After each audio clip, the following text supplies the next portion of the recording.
শুভ সন্ধ্যা বন্ধুরা। আজ হলো 22 নভেম্বর শনিবার। আজকের সন্ধ্যার বরাক উপত্যকার শ্রীভূমি, করিমগঞ্জ, শিলচর, হাইলাকান্দি সহ আসামের বিশেষ বিশেষ খবরগুলি হলো: দৈনিক 12 ঘন্টা কাজেই মিলবে সাপ্তাহিক 3 দিন ছুটি, বড় ঘোষণা কেন্দ্রের। বিস্তারিত থাকবে প্রতিবেদনে। অসমের বিধানসভা নির্বাচনের ফলাফল নিয়ে ভবিষ্যৎবাণী অসমের মুখ্যমন্ত্রী হিমন্ত বিশ্ব শর্মার। 100 আসন পার হবে না, ভোটের আগেই জনসংখ্যার বাস্তব প্যাটার্ন নিয়ে হিমন্তের বড় স্বীকারোক্তি। অসমে মহাবিতর্ক। দিল্লি বিস্ফোরণ কাণ্ডে এনআইএর হাতে গ্রেফতার আরও 4। কংগ্রেস নেতা রাহুল গান্ধীকে খোলা চিঠি। ভোট চুরি, নির্বাচন কমিশনকে অশোভন আক্রমণ বন্ধ করুন এবং অসমের সরকারি স্কুলের ছাত্রছাত্রীদের অগ্রগতি ও উন্নয়ন নিয়ে মুখ্যমন্ত্রীর বার্তা। তাহলে বিস্তারিত খবরে যাওয়ার আগে অবশ্যই ভিডিওটিতে একটি লাইক দিয়ে চ্যানেলটি সাবস্ক্রাইব করে পাশের বেল আইকনটি বাজিয়ে রাখবেন এবং ফেসবুক পেজে দেখে থাকলে পেজটি ফলো করে ভিডিওটি শেয়ার করবেন যাতে সঠিক খবরগুলি সবার কাছে পৌঁছাতে পারে। এবার শুনুন আজকের খবরের বিস্তারিত। প্রথম খবর, দৈনিক 12 ঘন্টা কাজেই মিলবে সাপ্তাহিক 3 দিন ছুটি, বড় ঘোষণা কেন্দ্রের। শ্রমিকদের স্বার্থ সুরক্ষিত করতে নতুন শ্রম আইন কার্যকর করল কেন্দ্রীয় সরকার। 2020 সালে কেন্দ্রীয় সরকার শ্রমিকদের স্বার্থ সুরক্ষা নিশ্চিত করতে দেশের বিভিন্ন রাজ্যের 44টি শ্রম আইন সংশোধন করে 4টি নতুন কোড চালু করে বিল এনেছে সংসদে। অবশেষে গতকাল শুক্রবার সেই বিলটি আইনে পরিণত হলো। নয়া শ্রমনীতি অনুযায়ী সপ্তাহে 48 ঘন্টা কাজ বাধ্যতামূলক, তবে সেটা 4 দিন, 5 দিন বা 6 দিনে হতে পারে। নতুন শ্রমবিধিতে 9 থেকে 12 ঘন্টার শিফট করতে হতে পারে কর্মচারীদের। আগে ছিল 8 থেকে 9 ঘন্টা। যারা দৈনিক 12 ঘন্টা কাজ করবেন তারা সপ্তাহে 3 দিন ছুটি পাবেন। ফলে সাপ্তাহিক কাজের দিন 4 দিনে নেমে এলেও মোট কর্মঘণ্টার কোনো পরিবর্তন হচ্ছে না। এছাড়া প্রতি 5 ঘন্টা টানা কাজের পর 30 মিনিটে বিরতি নেওয়া যাবে। নয়া বিধিতে মহিলারা নাইট শিফটে করতে পারবেন কাজ। কর্মীদের ত্রৈমাসিকে ওভারটাইমের সর্বোচ্চ সীমা 50 ঘন্টা থেকে হতে পারে 125 ঘন্টা। ওভারটাইমের বেতন সাধারণ বেতনের দ্বিগুণ হতে হবে। ধর্মঘট করার অন্তত 60 দিন আগে নোটিশ দিতে হবে। কর্মীদের বেসিক বেতনে মূল বেতনের 50% হতে হবে, অর্থাৎ বিভিন্ন ভাতার পরিমাণ কমে যাবে। কর্মীরা আগের চেয়ে বেশি গ্র্যাচুইটি পেতে পারেন। কোনো কর্মীকে ছাঁটাই করলে 2 দিনের মধ্যে তার সব প্রাপ্য মিটিয়ে দিতে হবে। ওয়ার্ক ফ্রম হোম এর ক্ষেত্রে নির্দিষ্ট বিধি তৈরি করা হবে। শ্রমিকদের স্বার্থ সুরক্ষিত করতে নতুন শ্রম আইন কার্যকর করল কেন্দ্রীয় সরকার।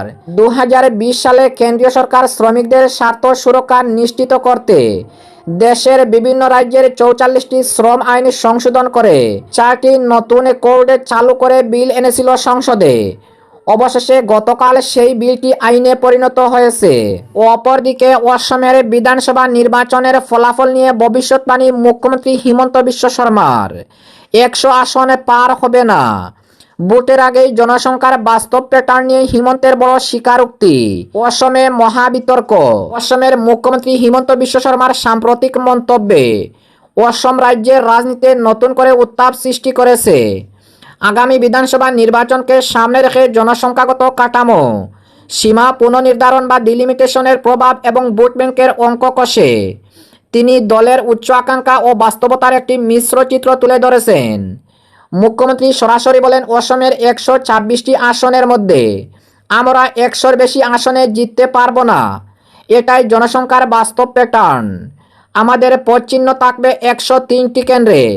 তিনি স্পষ্ট করেছেন যে জনসংখ্যাগত বিভাজনের অনুযায়ী বিজেপি এবং তাদের জোট সঙ্গীরা মিলে মোট 103টি আসনে পুরোপুরি প্রভাব বিস্তার করতে পারবে, যদিও তারা বাকি আসনগুলিতে লড়াই করবে। মুখ্যমন্ত্রী হিমন্ত বিশ্ব শর্মার এই মন্তব্যে এটি স্পষ্ট যে বিজেপি এবার নির্বাচনের হিসাবে কঠোরভাবে জনসংখ্যার অনুপাত মেনে কষেছে। ডিলিমিটেশনের কারণে সৃষ্টি নতুন কেন্দ্রগুলিতে দল অতিরিক্ত 10-15টি আসনে নিজেদের শক্তি নিয়ে নামবে। মুখ্যমন্ত্রী হিমন্ত বিশ্ব শর্মা ইঙ্গিত দিয়েছেন, এই নতুন কেন্দ্রগুলিতে যুব সমাজ ও মহিলা নেতৃত্বকে সামনে আনা হবে, যেখানে বর্তমানে কোনো বিধায়ক নেই। রাজনৈতিক বিশ্লেষকদের মতে এটি একদিকে যেমন তরুণ ভোটারকে আকৃষ্ট করবে, তেমনই বিজেপির নারীকেন্দ্রিক কল্যাণমূলক কর্মসূচিকে প্রচারে ব্যবহারের সুযোগ করে দেবে। তবে তার বক্তব্যের সবচেয়ে বিতর্কিত অংশটি ছিল অসমের মুসলিম ভোট ব্যাংক সম্পর্কিত। মুখ্যমন্ত্রী অত্যন্ত স্পষ্টভাবে বলেন, বিজেপি অসমিয়া মুসলমানদের ভোট পাবে, কিন্তু মিয়া মুসলিমদের ভোট পাবে না। এই মন্তব্যের মাধ্যমে বিজেপি ধর্মীয় পরিচয়ের মধ্যে আরও নির্দিষ্ট শ্রেণীবিভাগ তৈরি করে এগুতে চাইছে বলে মনে করা হচ্ছে। অসমিয়া ভাষাভাষী মুসলমান এবং মূলত বাংলা ভাষাভাষী মিয়া মুসলমান সম্প্রদায়ের রাজনৈতিক জোটের মধ্যে স্পষ্ট বিভাজনের রেখা টানতে চাইছে দল। রাজনৈতিক পর্যবেক্ষকরা মনে করেছেন, মুখ্যমন্ত্রী যেভাবে খোলাখুলি এই ভোট কৌশল ব্যাখ্যা করেছেন, তাতে বোঝা যায় যে বিজেপির লক্ষ্য এবার আরও নিখুঁতে মাইক্রো টার্গেটিং করা। 103 আসনের লক্ষ্যমাত্রা ঘোষণার মাধ্যমে বিজেপি সম্ভবত ভোট পরবর্তী ফল নিয়ে আগাম একটি বাস্তববাদী সুর তৈরি করতে চাইছে, যাতে শেষ ফলাফলে কোনো অস্বস্তি তৈরি না হয়। এখন দেখার বিষয় বিজেপির এই 103 আসন ভিত্তিক লক্ষ্য রূপরেখা নির্বাচনী ময়দানে কতটা সফল হয় এবং বিরোধীরা এই সূক্ষ্ম ভোট কৌশলে কি জবাব দেয়। অপরদিকে দিল্লি বিস্ফোরণ কাণ্ডে এনআইএর হাতে গ্রেফতার আরও 4। দিল্লিতে লালকেল্লার কাছে ভয়াবহ বিস্ফোরণের ঘটনায় তদন্তে বড় সাফল্য পেল জাতীয় তদন্তকারী সংস্থা এনআইএ। এই ঘটনায় আরও 4 জন অন্যতম অভিযুক্তকে গ্রেফতার করেছে জাতীয় তদন্তকারী সংস্থা। এই নিয়ে বিস্ফোরণ কাণ্ডে ধৃতের সংখ্যা বেড়ে হলো 6। উল্লেখ্য, চলতি মাসে দিল্লির লালকেল্লার কাছে একটি গাড়িতে বিস্ফোরণ ঘটে। এই ঘটনায় বেশ কয়েকজনের মৃত্যু হয়। এই বিস্ফোরণের তদন্ত করেছে এনআইএ। জাতীয় তদন্তকারী সংস্থা বৃহস্পতিবার জানিয়েছে, অভিযুক্তরা হলো জম্মু ও কাশ্মীরের ডক্টর মুজাম্মিল শাকিল গনাই, ডক্টর আদিল আহমদ এবং মুফতি ইরফান আহমদ ওয়াগে এবং উত্তরপ্রদেশের শাহিন সাইদ। অপরদিকে কংগ্রেস নেতা রাহুল গান্ধীকে খোলা চিঠি, ভোট চুরি, নির্বাচন কমিশনকে অশোভন আক্রমণ বন্ধ করুন।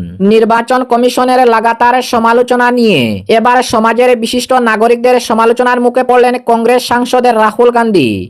কমিশনের বিরুদ্ধে লোকসভার বিরোধী দল নেতা ভোট চুরির যে অভিযোগ তুলেছিলেন তা অভাবনীয় এবং অশোভন বলে মন্তব্য করেছেন অবসরপ্রাপ্ত একদল পদস্থ সরকারি আধিকারিক। তাদের মধ্যে সাধারণ প্রশাসনের অবসরপ্রাপ্ত আমলা, বিচারক এবং সেনা কর্মকর্তারা রয়েছেন। এমন 272 জন বিশিষ্ট নাগরিক কংগ্রেস নেতার উদ্দেশ্যে খোলা চিঠিতে তাকে পরামর্শ দিয়েছেন নির্বাচন কমিশনকে এইভাবে আক্রমণ না করতে। এই বিশিষ্ট নাগরিকরা মনে করেন, নির্বাচনী লড়াইয়ে লাগাতার পরাজয়ের কারণে রাহুল গান্ধী মানসিকভাবে বিধ্বস্ত। সেই কারণেই তিনি নির্বাচন কমিশনকে মাত্রাছাড়া আক্রমণ করেছেন। এবং আজকের শেষ খবরটি, অসমের সরকারি স্কুলের ছাত্রছাত্রীদের অগ্রগতি ও উন্নয়ন নিয়ে মুখ্যমন্ত্রীর বার্তা। শিক্ষাক্ষেত্রে বিনিয়োগে অগ্রণী রাজ্যগুলির মধ্যে অন্যতম হল অসম। গত 4.5 বছরে শিক্ষাক্ষেত্রের বিকাশে সর্বাধিক গুরুত্ব দেওয়ায় হাল ফিরেছে সরকারি স্কুলগুলোর, বৃদ্ধি পেয়েছে ছাত্রছাত্রীর সংখ্যাও। বৃহস্পতিবার শ্রীমন্ত শঙ্করদেব কলাক্ষেত্রের আন্তর্জাতিক প্রেক্ষাগৃহে বিনামূল্যে নাম ভর্তির জন্য সরকারি স্কুলগুলোকে আর্থিক সাহায্য দেওয়ার অনুষ্ঠানে এই মন্তব্য করেন মুখ্যমন্ত্রী হিমন্ত বিশ্ব শর্মা। ভাষণে মুখ্যমন্ত্রী বলেন, বিনামূল্যে নাম ভর্তি প্রকল্পের মাধ্যমে সরকারি স্কুল কলেজগুলোর নাম ভর্তির সংখ্যা তুলনামূলকভাবে অনেকটাই বৃদ্ধি পেয়েছে। নিযুত মহিনা বিনামূল্যে সাইকেল, স্কুটি, পরীক্ষার মাসুল রেহাই, বিনামূল্যে নাম ভর্তি ইত্যাদি প্রকল্প রূপায়ণ করে সরকারি স্কুলগুলোতে ছাত্রছাত্রীর জন্য সুরক্ষা চক্র নির্মাণ করা হয়েছে। অর্থাভাবের জন্য এখন আর কাউকে মাঝপথে পড়াশোনা ছাড়তে হয় না। গত প্রায় 5 বছরে প্রাথমিক শিক্ষায় 60,000 শিক্ষক নিয়োগ করা হয়েছে। সেই সঙ্গে হাই স্কুল, মাধ্যমিক, উচ্চ মাধ্যমিক এবং কলেজগুলোতে অব্যাহত রয়েছে শিক্ষক নিয়োগের প্রক্রিয়া। শিক্ষার বিকাশে কোনো ত্রুটি রাখছে না অসম সরকার।